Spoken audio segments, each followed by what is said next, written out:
উন্নয়নের রথ চলছে ত্রিপুরায়। আগরতলায় মেলার মাঠে সিপিআইএম অফিস মিথ্যাচারের ইনস্টিটিউশন। মুখ্যমন্ত্রী ডাক্তার মানিক সাহা। ত্রিপুরার ধারাবাহিক উন্নয়নের ধারা বজায় রেখে রাজ্যে উন্নয়নের রথ এগিয়ে চলছে বলে আজ রথযাত্রার পুণ্যতিথিতে মন্তব্য করলেন মুখ্যমন্ত্রী ডাক্তার মানিক সাহা।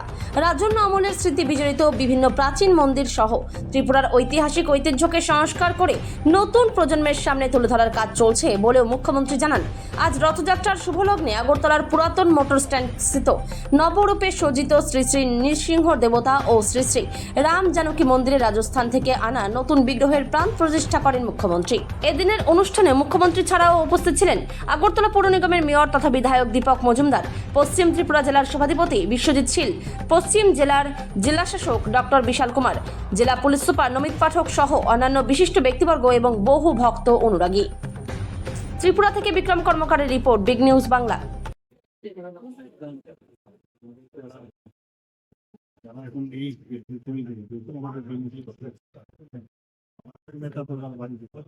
মাঝে মাঝে ছোটবেলা আমরা আসতাম, এসে আমাদেরকে নিয়ে যেতাম এলাকা তাদের জন্য স্পিরিচুয়াল সেন্টার। আমি যারা রক্ষণাবেক্ষণ করবেন তাদের সুন্দরভাবে দেখে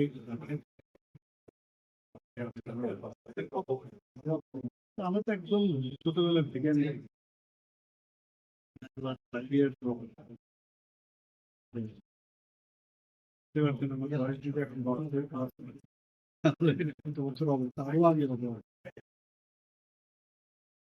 আজকে এই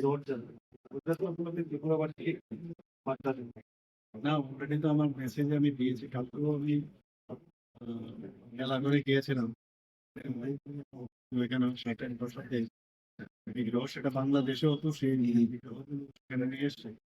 ও পুরনো যখন সেখানে উদ্বোধন হয়েছে বলে সেখানে আমি গেছি। আর রথযাত্রা মানে আমরা সবকিছুর ঊর্ধ্বে উঠে সবাই একত্রিত হওয়ার যে যাত্রা, সেটা হচ্ছে রথযাত্রা।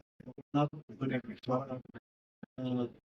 জগতের সবচেয়ে বড় নাচ যাকে বলে জগৎ, তাকে ছাড়া তো কিছুই হবে।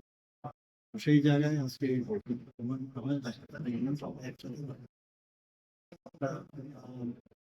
ইউনিটি ইন ডাইভার্সিটি যেটাকে বলা হয়, সব ভ্রাতৃত্ববোধের মধ্যে আমরা থাকি। এই যাত্রা শুধু রথযাত্রা যেন না হয়, ত্রিপুরার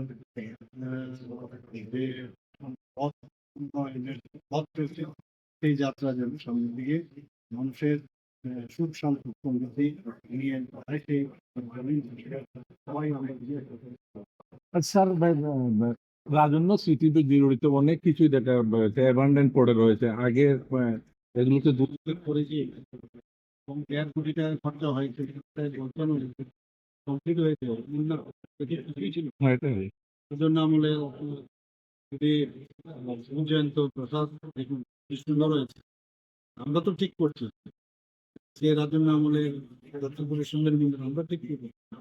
আজকে সিডিবি ফান্ড থেকে আমরা বজ্রেশ্বরী মন্দির ঠিক আমরা কত দেখতে পারি সেটাকে ঠিক করবো। আমরা তো সব করছি, আমরাই তো করছি, আগে করতো না। কাজ করে গেছেন, নেক্সট জেনারেশন সেগুলো জানুক।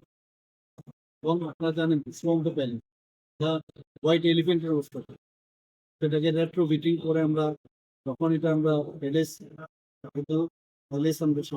মানুষ বিদেশ থেকে রবীন্দ্রনাথ ঠাকুর সেখানে সেই সম্পর্কে ওইটাকে রেখে তারপরে আমরা সেটাকে করছি।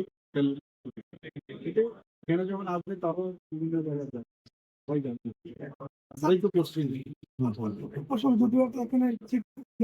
যায় দল যদি থাকে কিভাবে মিথ্যা বলতে হবে।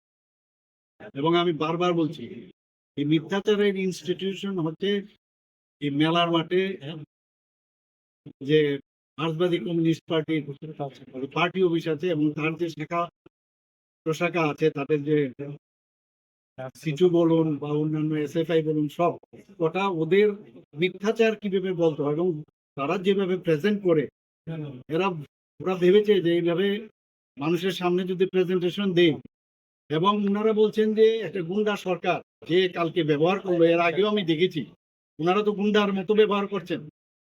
আপনারা নিশ্চয়ই এলওপি মহাশয়ের ভাষা আপনারা শুনেছেন, কিভাবে কথা বলছেন পুলিশদের বিরুদ্ধে। এবং এই পুলিশ তো আপনাদের সময়ই আপনাদের সময় ওদের চাকরি হয়েছে, আপনাদের সময়ে যারা অফিসাররা আপনাদের সময় ছিল, এখন বুঝি আপনাদের কথা শুনছেন না, তাই আপনাদের রাগটা এই কারণে, বুঝতে পারে মানুষ, বুঝতে পারছে। কারণ এইসব অফিসারই বলুন যাই থাকুক, ওনাদের সময় রিক্রুটমেন্ট হয়েছে। এখন ওনারা বুঝছেন যে দেশের জন্য তারা কাজ করতে চায়, মানুষের জন্য কাজ করতে চায়। আগে তো পার্টিগতভাবে ওদের মুখ দিয়ে বলানো হতো, এবং যে ভাবে উনি প্রেজেন্ট করেছেন এবং ওনার সাঙ্গপাঙ্গরা, মানুষ এগুলো দেখছে। ওই গুন্ডা আইন যে এখন দেখুন না ওয়েস্ট বেঙ্গলে আবার নতুন ভাবে ওনাদের সময় কি কি না হয়েছে এগুলো ভুলে যাবে না মানুষ। যে আমরা আমাদের সরকার এবং আমাদের পার্টির তরফ থেকে আমরা তার মোকাবেলা আমরা করবো।